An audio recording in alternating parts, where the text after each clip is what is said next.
Okay, we're back. Hey, So, yeah, I've gone hardwire, so hopefully this half will be a bit smoother. Where were we, Stu? Sorry, mate. You just started at the completely cards. forgot. I'm working. Yeah, I just started working at the carts and stuff, and what have you. And just basically, just talking about learning how to spread a message and be a message. You know, on both sides.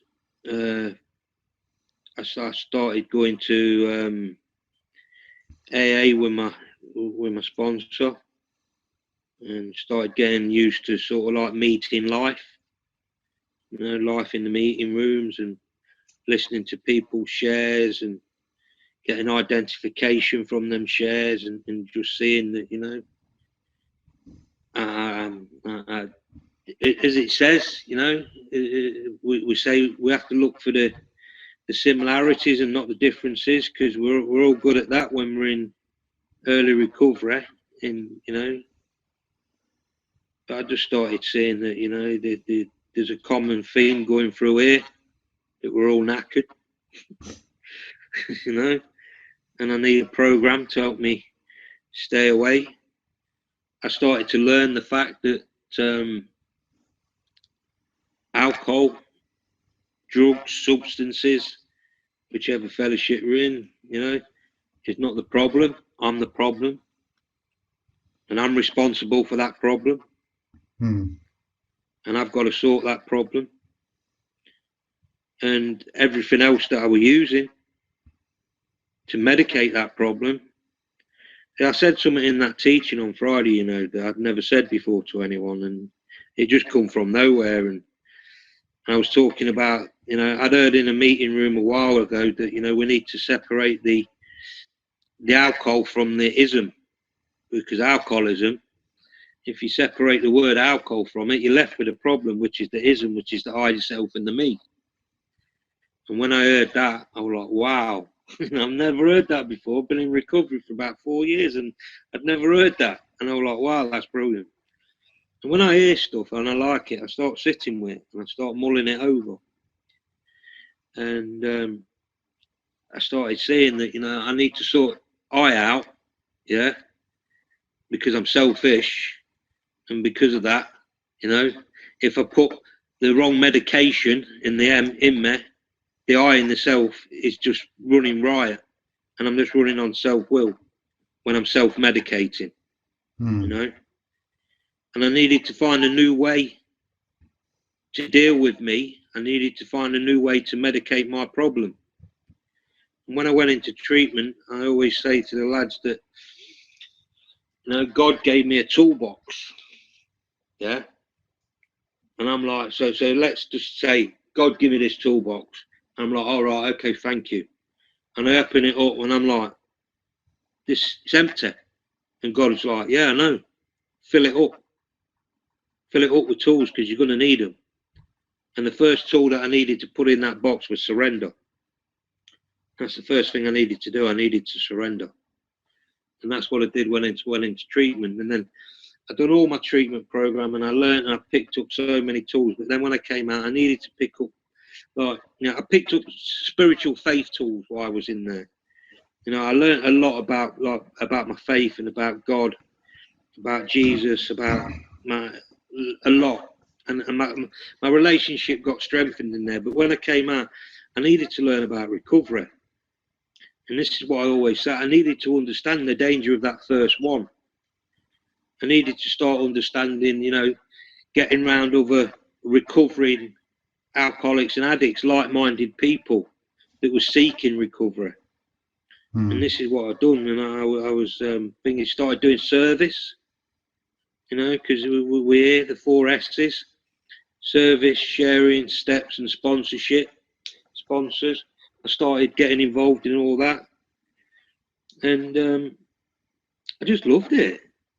I just loved it. I just loved the unity of it, Yeah, I think one of the things I really like about you, well, there's lots of things I really like about you, Stuart, but like one of the things in recovery, like that you say is, your faith is huge, but so are the rooms, And I think for me as an addict, I think it's kind of my responsibility, but it goes back. I've said it before, probably on here as well. I do the thing where I try everything twice. If I still think it's shit, I'll sack it off. But I think as to take a bit of responsibility ourselves for recovery, it's worth trying everything. And it gets me sometimes, like some treatment centres or rehabs are shut off to one aspect of recovery, and they won't even mention it. Like my rehab was very interesting. It was half strengths and half steps. So half of people did steps, half of people did this thing called strengths, which is very much like SMART. And I was talking to my old counsellor on here a few weeks back, and that kind of clickiness between the two groups, and ours works and yours doesn't, or you're not a real addict because you're not doing the steps. And then I've seen other places that will just purely do steps, won't mention CBT or anything like that. I think you got to do it all. You know, throw mud against the wall and see what sticks. Well, you know what, right? There's I'm allowed to mention other things on here because it's not a fellowship meeting, eh? Yeah. Yeah. There's an organisation called Dear Albert, and they've got a thing that they do, and I think it's absolutely fantastic. And it's called You Do the Maths. And basically, what it is, it's a 6 weeks course, and they travel all over the country doing this. And basically, they have an induction week, and then over the next few weeks, they'll give you they'll do AA, then they'll do NA, then they'll do SMART, and then they'll do ACT recovery. Yeah. And then on the 6th week, they'll say, right, you do the maths. Well, at the end of the 5th week, they'll say, right, you do the maths. And this is all to people who are in sort of like still in the madness or in early recovery. Yeah. So they're giving them the 4 options, and they say, you do the maths, you work it out. Which way seems right to you? Which way do suits you? And this is what I always sort of say. You know what I mean? As a Christian, my first and foremost thing, is seeing people get saved. As a recovering addict and a 12-stepper, my first and foremost thing is seeing people stop taking drink and drugs and killing themselves and ruining the family and everything around them. Yeah. Now, referring back to the latter, until people stop drinking and drugging, they ain't never ever going to accept anything. And me personally, and it is personally for me, I just want to see people stop killing themselves with drink and drugs. I believe that is the calling that's been placed on my life. That's why I do what I do today. That's why, I am like what I'm like today within that sort of sense. Because everything I do today is for the love of recovery and the hate of addiction. Because, this stuff tried to kill me. It took away stuff that I loved. It took away my wife. It took away my son. I see it causing damage every day, and I've got a common enemy, and that is addiction. I feel pretty similar about it. That's why I set up these things, and I chaired a meeting for about a year and did service and everything. And for me, I sometimes have to check my motivation. Like, is it guilt? Am I just doing it because I'm still feeling so guilty about the 20 years of chaos I caused, for other people? But sometimes I think that, and then I just think, well, it doesn't really matter as long as the end result is doing something good and someone gets something out of it, Yeah, and see, that's the thing, I have to be true. I have to be true, Richard, and I have to be true to myself. And the thing is, within my faith, I don't feel that guilt no more. I ain't got no shame. I ain't got no guilt. You know, I believe that's all been paid for. You know, and I'm not saying that as I walk through life today, if I do out today, shame and guilt come upon me. But I've got no shame and guilt from the past because I believe that's been paid for, and everything I do today, you know, is me making amends for all that stuff. Mm. You know, and I won't, you know, I won't let yesterday affect today. Just the same as I talked about M rocks. You know, I'm not going to bring anything from yesterday to finger. We share our experience and our strength and our hope. Yeah, and we have to. You know, the AA says, you know what, we will not we will remember the past and not regret it or shut the door upon it. You know, because the past is a great teacher. You know, and I'll use it for a teaching, and I will use it. I'll use it for experience. But there's no way I'm going to go and sit in it and let it start affecting the way I think and the way I feel, so it can feed into my emotions, and then it will start coming out in my behaviours. Because you know, all that stuff's gone. It's been paid for. It's done, dusted. You know, I've got memories. I've got memories of all this stuff, all the abuse I've suffered. I've got all them memories, but I ain't got no shame and guilt, pain or out around it. It's gone. It's done. I believe that died on the cross. You know, and that's my faith. You know, and it enables me to keep my eyes focused on the new man that I am today, and I don't have to go to that old man. I don't have to. The only time I'll raise that old man up is when I'm trying to tell somebody how I'll become a new creation. And that, you know, that's my walk, that's my faith, and my recovery. Is the same. You know what? I'm still an addict, but I'm not active. Yeah. Yeah. I'm not an active alcoholic no more. But you know what? Put a drink inside me and you'll see him come back. Yeah. Snort a line of cocaine and let's see how fast I go back for another one. Because within my flesh, I've still got that thing. Yeah. But I don't focus on the flesh, I focus on the spirit. Yeah. And it helps me. And I practice a program that tells me that if I put one drug inside me, I'm in deep poop. You know, all bets are off. All bets are off. And if it don't work with drink and drugs, let's go to biscuits. We've spoke about that already before, I think. You know, let's go to shoes. Let's go. The other way is a bit of honesty for you, and I don't mind sharing this stuff because I'm an honest person. You know, I've just brought a coat not long back, and it cost me £104. I've been chasing this coat for about 6 months. Yeah, right. And I'm like, I can't justify spending that. I can't justify spending that. And it'd been reduced, yeah, to £104. Yeah, and I bought it because they'd not got my size. Yeah, and I've been chasing it for 6 months and they'd just never got my size. And then all of a sudden I clicked on a website and they'd got it. And I'm like, wow, bro, can I justify buying it? And I'm like, well, you know what? I'm in recovery, you know. Do I like it? Do I want it? Do I need it? I don't need it. Nobody needs nothing really in a sense of that. But do I want it? Yeah, I do. Shall I treat myself? Yes, I shall. You know, have I got the money? Is it going to cause me problem? Are my bills still going to get paid? Yeah. Is everybody still going to get what they need? Yeah, they are. So, you know, when I come from a place of spending £120 a day on cocaine and probably like 20 quid on beer and weed and stuff a day, and I'm going to buy something that's for me, that's going to, you know, like you know, how can I put it? It's for me. Yeah. Boom. I'll do it. And I've done it. Right. So there you go. But then next minute, you know, right, I'm still subject to this thing called obsession and compulsion. So this coat turns up and I'm like, oh, that's nice. I love it. Try it on.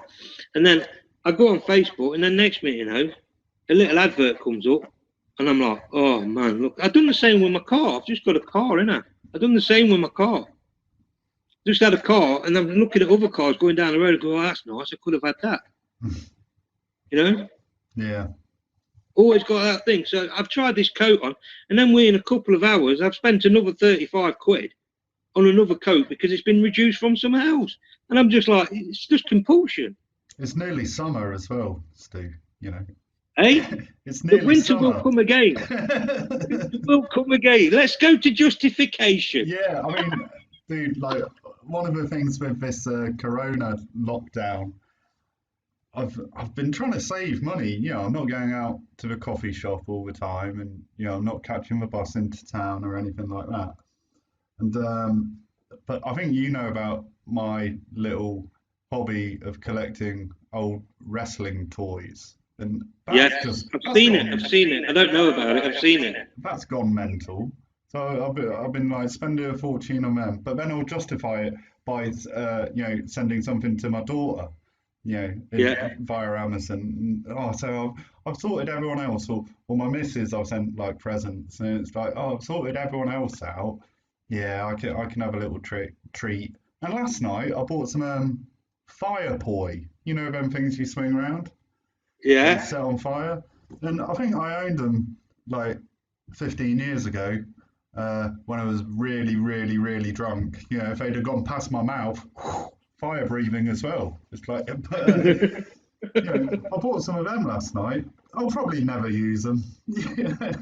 But that obsession to, if you're feeling a little bit low, fixing yourself with something material, that's something I suffer from all the time. We've still got that compulsive behaviour going on. Yeah. We've still got it, and I can suffer from that immensely. You know, that obsession. I done a thing just to try and sort of like get the message across to the lads that it don't have to be drinking drugs, that we can fix ourselves on. Because when I got the money for that car, I started obsessing, and I must have looked at every single car on Facebook Marketplace, Auto Trader, all within about 50 miles of this postcode. Yeah. I was just obsessing. And I were at work one night, and basically the lads had gone bed. And as soon as the lads gone bed, I jumped on and I just had a quick look. And the next minute I'm looking, and it's like 20 past midnight. 20 past midnight, and I'm just scrolling and scrolling and scrolling. And I can remember saying to myself, right, that's it. So I'm obsessing, yeah? So this is how it works for me. I'm obsessing. I'm just obsessing about getting these cars. Well, and every page that I turn and I see a new car, it's like me having another drink. Yeah. The compulsion being fixed. Yeah. Oh, there's enough. Just another one. Just another one. And I look at the time and I say to myself, right, that's it. Yeah, that's it. One more page. Oh, I tell you what, just one more page. Yeah, and so I've not even wrote out the day book by this time. I've not even done the interaction notes. So this stuff has distracted me that much that I've not even like finished my day's work, theoretically. Mm. And I'm saying, right, no more, no more. And then all of a sudden, I turn around and I look, and it's 20 past 1 in the morning. Yeah. And I looks at this clock, and I literally says to myself, where's that hour gone? And bang, it hit me. Where have I had that feeling before? Where's that hour gone? Yeah. I've obsessed, I've compulsed, and I've lost time. Because I've been using. But I've not took a drink and I've not took a drug at all. But I've still been fixing me. Because I want what's there. And it's the same thing. It's about behaviours, isn't it? Yeah. Keeping them It's in about us and our behaviours, our thinking and the way we act. Yeah. And that's the stuff that I've learned through the fellowship.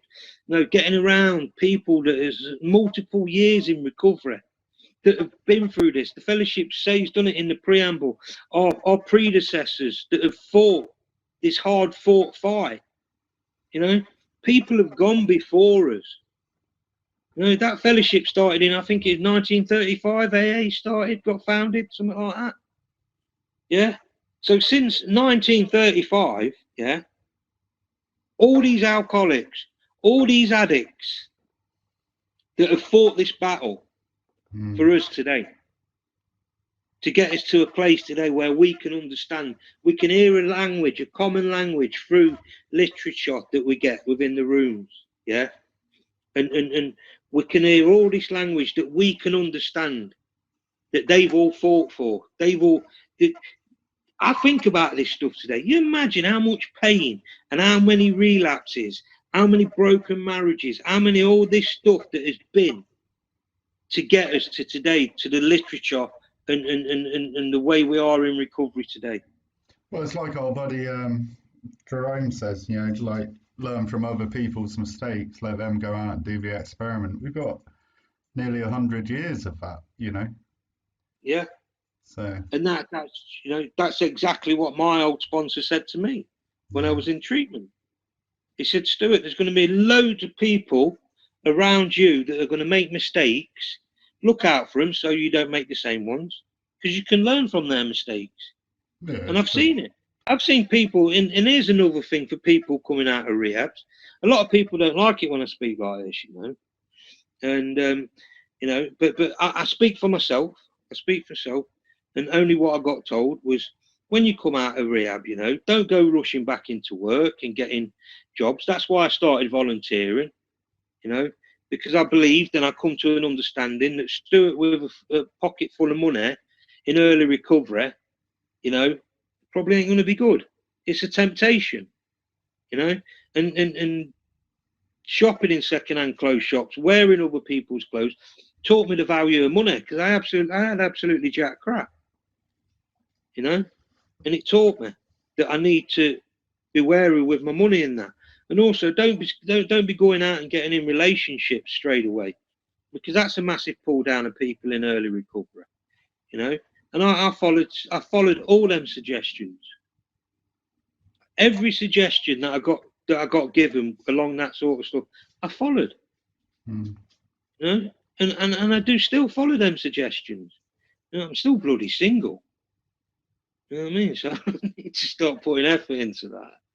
I have actually started doing it. So, but yeah, I'm a fully pledged member of Christian Connections now, so I can actually message women instead of just waving. Are you using this as a plugging opportunity? So, like, oh yeah, we'll put your email address just at the bottom. Say that again. We'll put your email address up at the bottom of this. So, yeah, any single ladies?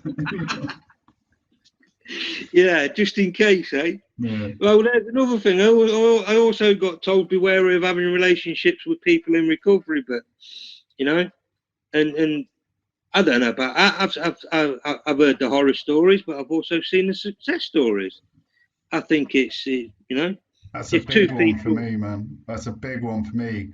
Like, I've heard so many people justify it, and it's always, oh, there's this couple up north, and they've been together for 20 years after they've met in their rooms. And it's like an urban myth. I don't know. I've never seen it work out myself, but. Well, you know, let's put it this way. I know people that have got good relationships that are both in recovery, and I've heard some absolute nightmares. So, but once again, if you can have a personal recovery where you work your own personal recovery, I suppose people can have their own personal relationships, and as long as they think it, you know, but it's always going to be dangerous, isn't it? Because if you're both in recovery, but you know, yeah, just people will be whatever they want to be. Me personally, I don't know how I'd feel about it, but I don't know how it would present itself. If truth be known, within my faith sort of thing, you know, there's always like sort of like a triangle, you know, and what I've said to people is, if I'm on the left side and whoever I meet's on the right side, and then God's at the top, if we're both sort of climbing the triangle together to try and get to God individually and personally, look what naturally happens. It brings us closer and closer and closer together because we're both climbing, you know. So if you've got two people that are going for the same common goal and climbing at the same time and climbing together, it could work. But if one of them stops climbing, dangerous. Yeah. Dangerous. Well, look, there's no. I said a while ago, there's no perfect recovery, is there? But no, it's like But then I followed it up with, apart from mine, my recovery is perfect for me today. Mm. You know, nearly 2 years, I haven't had a drink, I haven't had a drink today. So today, right now, this second, my recovery is perfect, but only for me, not for anyone else. Mm. And all those things. I went back to work after about 3 months out of rehab. And sort of, I tried to complete Tinder, as you know, which was, which was an effort. But look, we digress as we always do. I want to know about the T-shirt and what's going on Oh, with that now. well,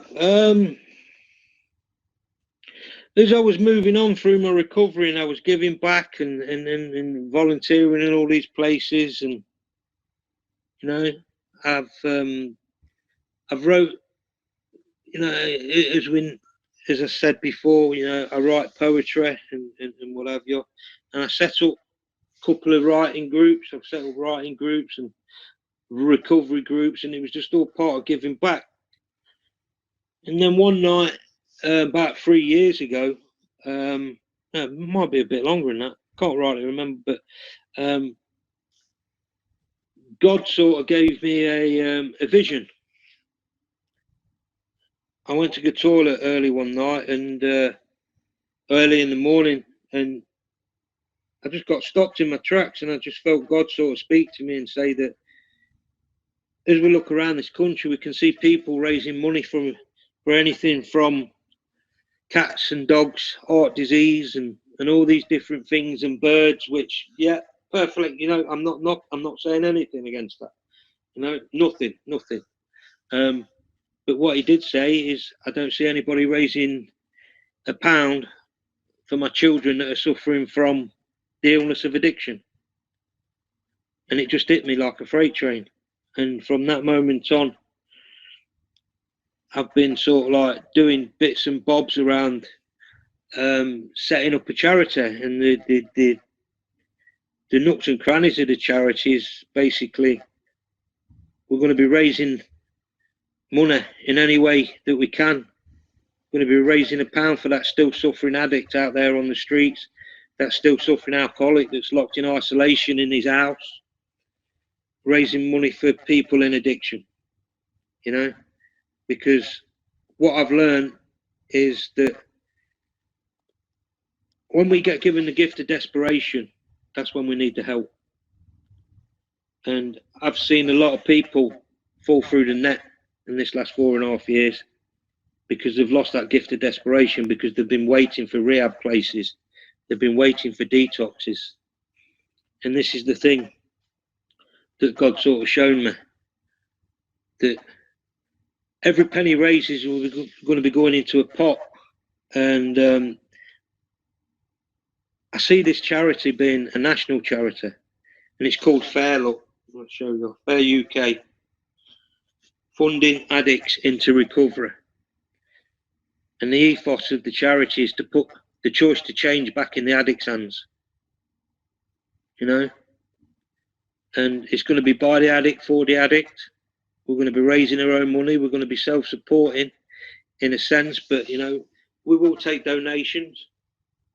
We will apply for funding where we can apply for funding. We'll do anything to raise a pound for that suffering addict, to get them into detoxes, to get them into rehabs, and I see people all up and down the country jumping out of aeroplanes, shaving their heads, doing anything, fun runs, running marathons, you name it, anything to raise a pound.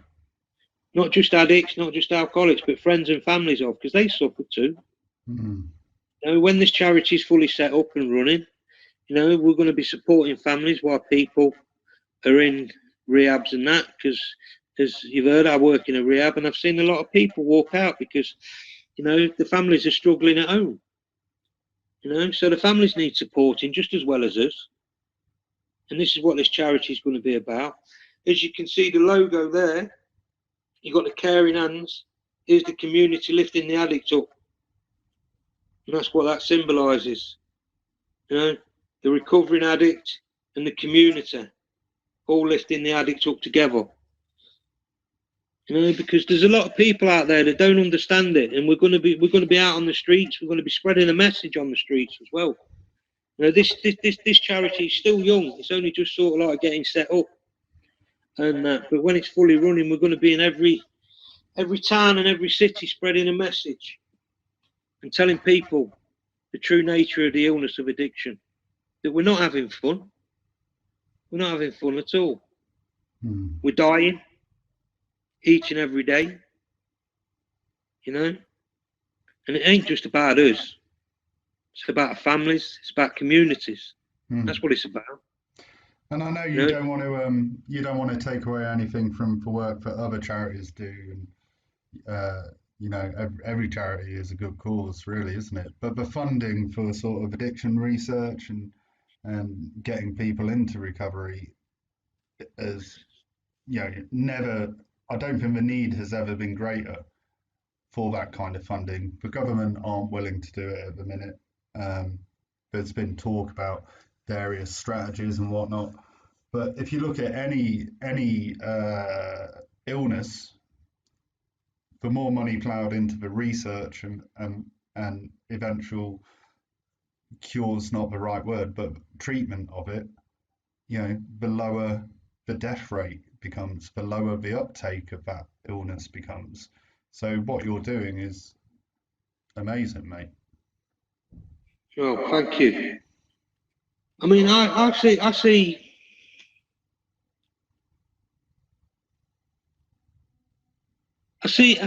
a common thing that people are being put into detoxes, being put into rehabs. Dare I say it? Yeah, I dare. Through the NHS, and they're coming out, and they're just coming out and to nothing. To nothing. Yeah. I see addicts getting put in prison for stealing meat to fund their habits. They're getting put in prison with hardly any rehabilitation, and then being let out to hostels and stuff to carry on with their addiction. Yeah. You know, and one of the strap lines of FAIR is, we will not fund you to fail. If we're going to fund you to go into a detox, you know, we want to know. We want to know what level of care you're going to get after that. Are you going to, you know, because the people that can apply to this when it's all set up and running, when it's thingy, you know, is it's going to be hostels. It's going to be churches. It's going to be, you know, outreach workers, and all these different like means of accessing the funding pot. You know, but we want to know what level of care, because we will not fund to fail. We want people coming straight out of detoxes, yeah, to go straight into rehabs. We want people that are coming out of detoxes or coming out of rehabs to be taken up by support workers or even by the fellowships, because you know what, people in the fellowships can apply to this stuff. You know, if people can't get it through the rooms and they just need that little bit extra more where they can get into a detox, you know,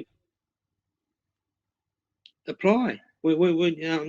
This sounds like I'm saying it ain't out there yet. Don't people don't sort of thing, you know what I mean?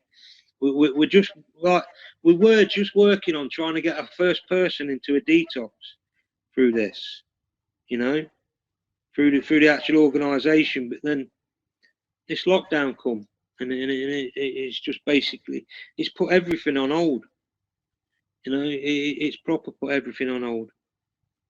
But we're working towards getting this stuff up and running, and the wider thing of it is immense. Is immense, because the way I see it in the future is like, you know, we're going to have second-hand shops on the high street, fair clothing second-hand shops. So when people come out of rehabs, when people come out, they can start doing volunteering in them shops and getting some volunteering experience and stuff. They can be out on the streets helping spread the message, which is part of giving back. Which, when you understand the fundamental things of recovery and the way it works, you go out and do a bit of service on the street like that, that's helping you in your recovery. So we're spreading the message, and it's just starting a circle. And the gratitude that's going to be built up through this thing. Where did your recovery start? Oh, I got funded through FAIR. That's why I'm stood here in a FAIR t-shirt telling you about it.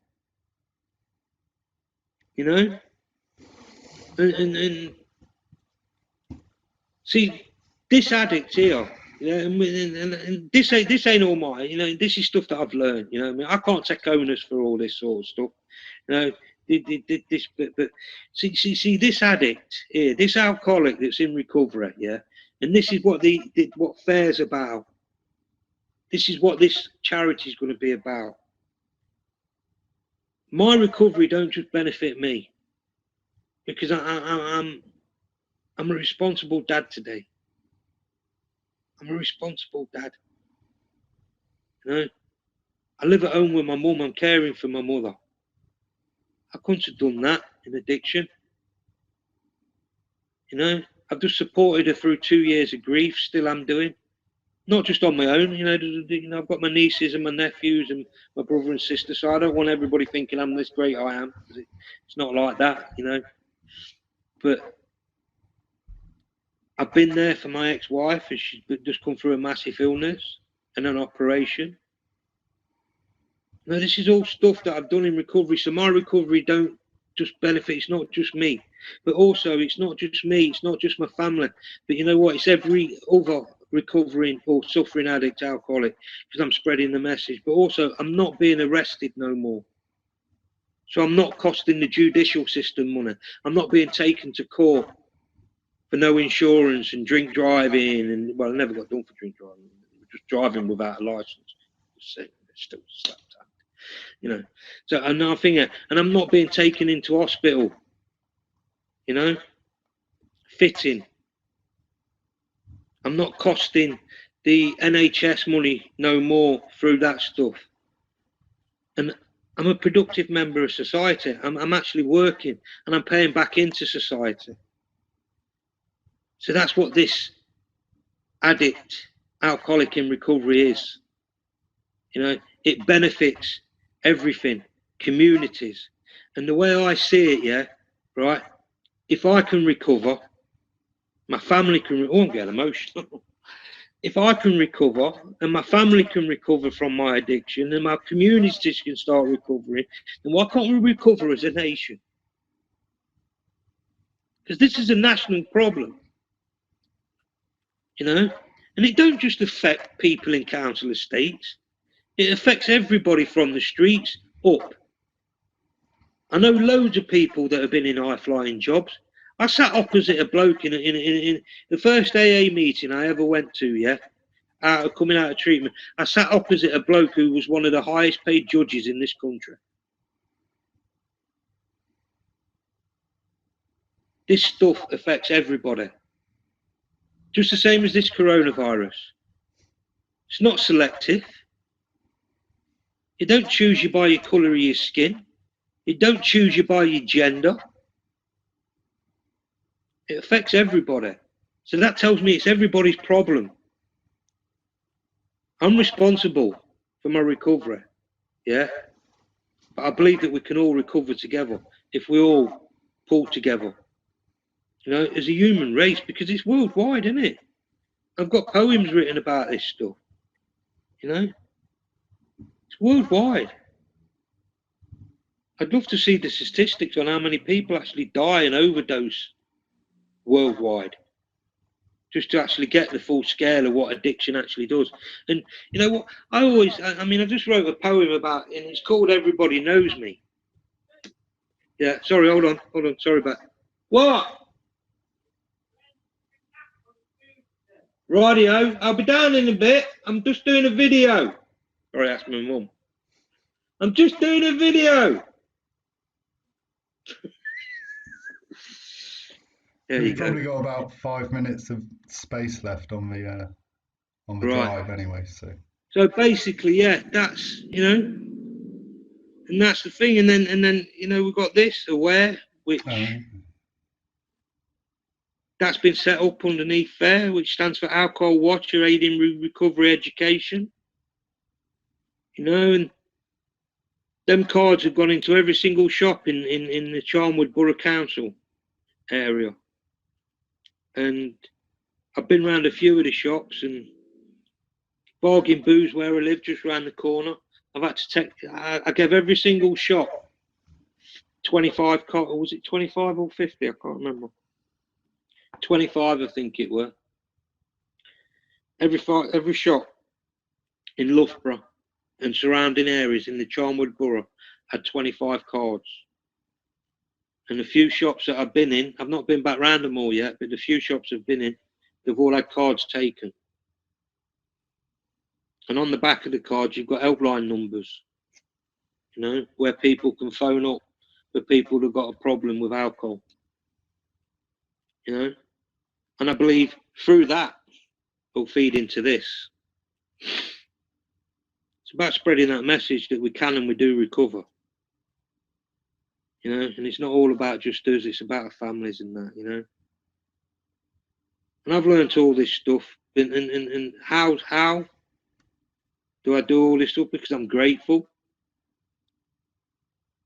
I've got a gratitude around something that's been given to me, something that I couldn't afford, something I couldn't do by myself, you know. I say about my faith, you know, I couldn't afford the price of my sin. I couldn't afford, you know, I couldn't afford to give myself the forgiveness that I feel I've got today, because I could never forgive myself. But I feel forgiveness today through my faith.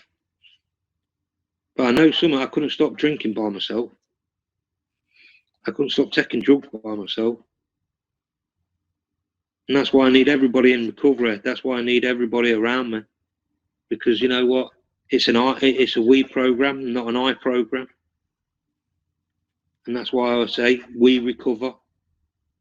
We recover. Me and you, Rich. Me, you, him upstairs, your roommate. All them people that are in the Zoom meetings.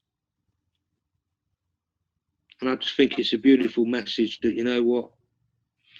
When we're in recovery, everybody recovers. It takes time for our families to come round in some sort of senses, because we cause a lot of damage. But you know, if we keep walking and we keep doing this stuff, we'll get forgiveness within that. We'll get forgiveness. So I just want to end on this, you know. If you want recovery, if you are suffering, if you're in addiction, reach out. You know, because it's truly possible. I never thought I'd be able to stop drinking. I never thought I could laugh without a drink. I laugh every single day.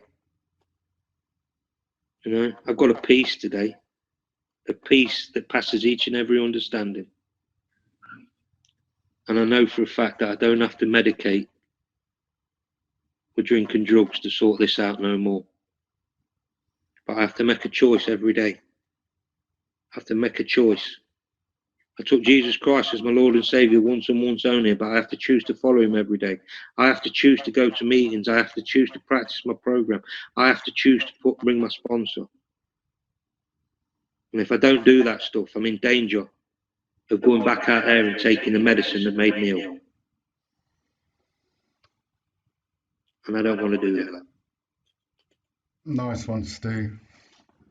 Yeah, well, thanks, mate. It's always brilliant talking to you. Thank you. We'll do it again soon. Definitely. Brilliant. Nice one.